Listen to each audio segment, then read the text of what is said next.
With a team of protectors who pulled off one of the most incredible feats in history, we have to question where they'll go from here. Hunters have existed for centuries, dedicating their lives to powering the Honmoon and pushing back against demonic forces. Yet it wasn't until Huntrix that the Honmoon took a new shape, one that better reflected the modern world and Huntrix's positive outlook. They accomplished something that few of their predecessors had dared to dream of. And the world is better off because of it. Now that everyone has their eyes on Huntrix, they must continue to evolve. That's why today's video is about the new powers Huntrix will unlock in K-pop Demon Hunters 2.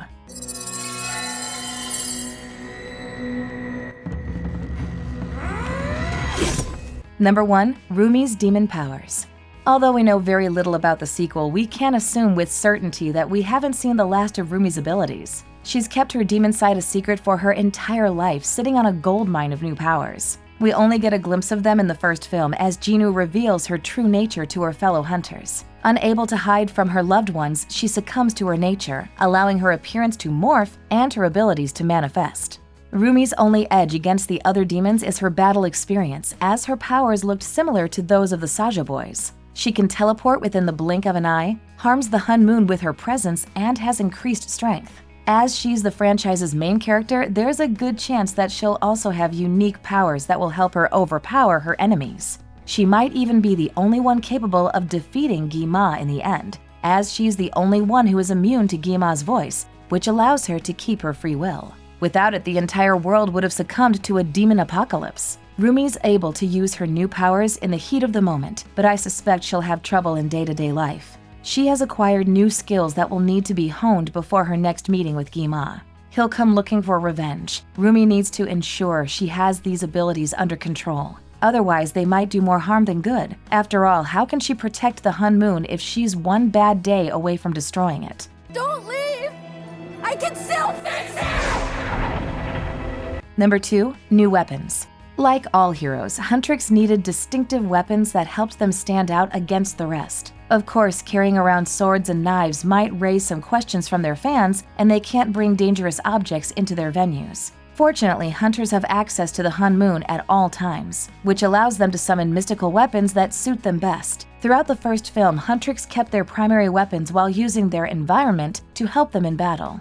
Many fans believe that the hunters can't choose their weapons. Instead, the Honmoon pairs them with a weapon that suits them best, which helps them become efficient protectors. If that theory is true, then Huntrix received their weapons long ago. But we did see that they can evolve. While fighting Gi-ma, the hope restored by their fans changed Rumi's tiger sword, making it large and powerful enough to cut through Gi-ma's fire. Since Rumi's weapon evolved, we should expect Mira and Zoey's to do the same. It's also possible that the Honmoon will bestow them with new weapons now that they've entered their golden era and achieved so much personal growth. Huntrix promised their fans a brand new chapter, which might include some changes to their gear to make demon hunting easier. Number 3. Animal companions. Everyone loves an animal companion, and Rumi is no exception. Derpy the tiger is the only reason she agreed to meet with Jinwoo in the first place. I can't blame her. Who wouldn't fall in love with such a sweet tiger, especially one that can fly? After Jinwoo's sacrifice, his faithful tiger and magpie find themselves alone on Earth. At the end of the film, we see them hanging over a billboard as they watch Huntrix interact with fans. Without a home or an owner, I suspect they'll return to Huntrix's headquarters, where Rumi will become their primary caregiver. That means the sequel will include more scenes with this dynamic duo, and I'm sure they have their uses. Derpy can teleport and help Huntrix travel long distances, while Susie can scout ahead and warn them of danger.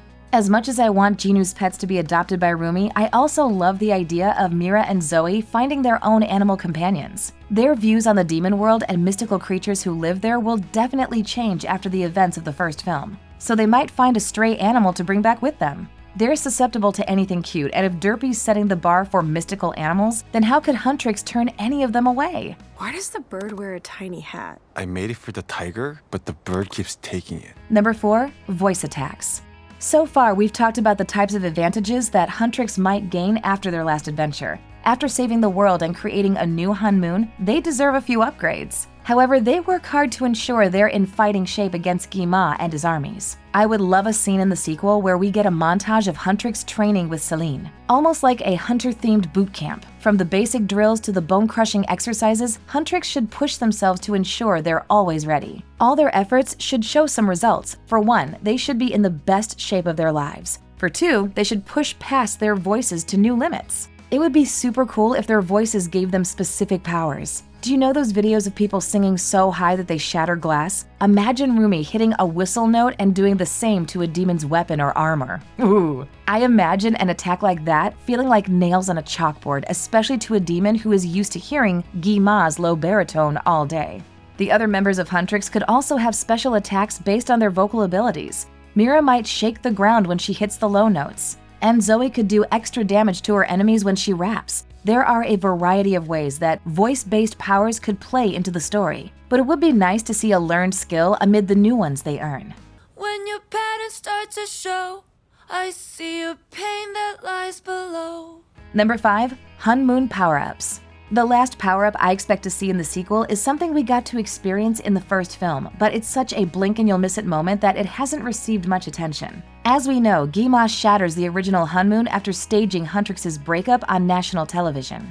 The fans' despair allowed him to infiltrate their minds and come to Earth, where he planned to consume their minds in one fell swoop. Fortunately, Rumi arrives just in time to save Mira and Zoey from Guima's mind control. Together, they sing a song about embracing one another's flaws and insecurities, which prevents Guima from having any power over them. As they fight against the Saja boys and other demons, their song starts to inspire the audience, freeing hundreds from Guima's control. As the fans begin to sing along, their hope is restored, and they create a new Hunmoon. The new Hunmoon engulfs Huntrix, swirling around them and supercharging them with new energy. Stronger than before, Huntrix uses their connection to the Hunmoon in their final push against Guima. That advantage helped them win the day, and that connection to the Hunmoon should be explored further in the sequel. This Hunmoon is different from the last, still powered by the hope and strength of their fans. The new Hunmoon doesn't force the hunters to hide their insecurities and fears. It embraces all sides of the human experience, as that's what it means to survive through difficult times and be human. I also couldn't help noticing that the new Hunmoon is the same color as Rumi's markings, which implies she may have a personal connection with the mystical barrier. Could she become the warden that's locking Guima away, or does the Hunmoon draw power from her demon side? Only the sequel will tell us. I love my girls! I love K-pop demon hunters as much as the next person, and I can't wait to see what's next for Huntrix. Their next adventure will be bigger than the last, with new challenges and higher stakes, but I'm certain that Huntrix will have everything under control if they have new skills like these to help them. What types of abilities do you think our favorite K-pop stars will unlock in the sequel? Did any ideas from this video pique your interest? Let us know in the comments section below. But I didn't, did I? Because they don't know. Thanks for watching. If you enjoyed this video, hit that like button, subscribe to our channel, and turn on notifications to stay updated on our uploads. That's all demons do. Feel our shame, our misery. It's how Guima controls us.